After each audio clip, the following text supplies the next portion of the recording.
We all agreed that humanitarian pauses would advance key objectives: to protect Palestinian civilians, to increase the sustained flow of humanitarian assistance. The United States believes key elements should include no forcible displacement of Palestinians from Gaza. Not now, not after the war. No use of Gaza as a platform for terrorism or other violent attacks. No reoccupation of Gaza after the conflict ends.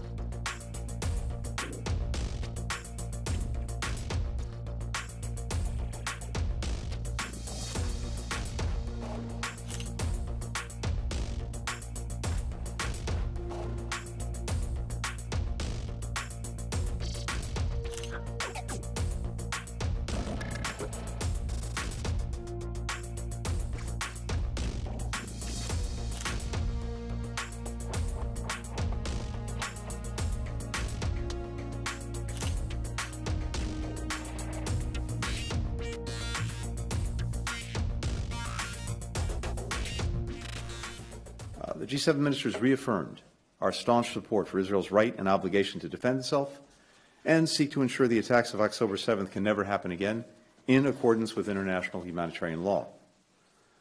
We had in-depth discussions about the steps that we are taking to address urgent needs on the ground. We all agreed that humanitarian pauses would advance key objectives: to protect Palestinian civilians, to increase the sustained flow of humanitarian assistance, to allow our citizens and foreign nationals to exit, and to facilitate the release of hostages. I briefed my colleagues about my conversations with Israeli leaders on pauses and on concrete steps to minimize harm to Palestinian civilians in Gaza and to stop extremist violence in the West Bank. Israel has repeatedly told us that there is no going back to October 6th before the barbaric attacks by Hamas. We fully agree. As we work with Israel to ensure this, we also are working in the region to deter broader threats to our partners and to our friends. As the President has said, to anyone seeking to take advantage of the crisis in Gaza and spread conflict to other theaters, don't. All of us want to end this conflict as soon as possible, and meanwhile, to minimize civilian suffering. But as I discussed with my G7 colleagues, those calling for an immediate ceasefire have an obligation to explain how to address the unacceptable result it would likely bring about. Hamas left in place with more than 200 hostages with the capacity and stated intent to repeat October 7th again and again and again. Ultimately, the only way to ensure that this crisis never happens again is to begin setting the conditions for durable peace and security and to frame our diplomatic efforts now with that in mind. The United States believes key elements should include no forcible displacement of Palestinians from Gaza. Not now, not after the war.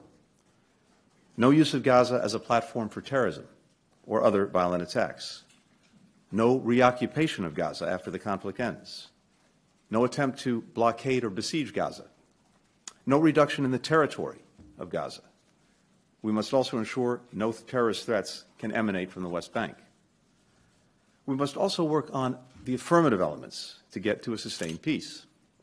These must include the Palestinian people's voices and aspirations at the center of post-crisis governance in Gaza. It must include Palestinian-led governance and Gaza unified with the West Bank under the Palestinian Authority. And it must include a sustained mechanism for reconstruction in Gaza and a pathway to Israelis and Palestinians living side by side in states of their own with equal measures of security, freedom, opportunity, and dignity.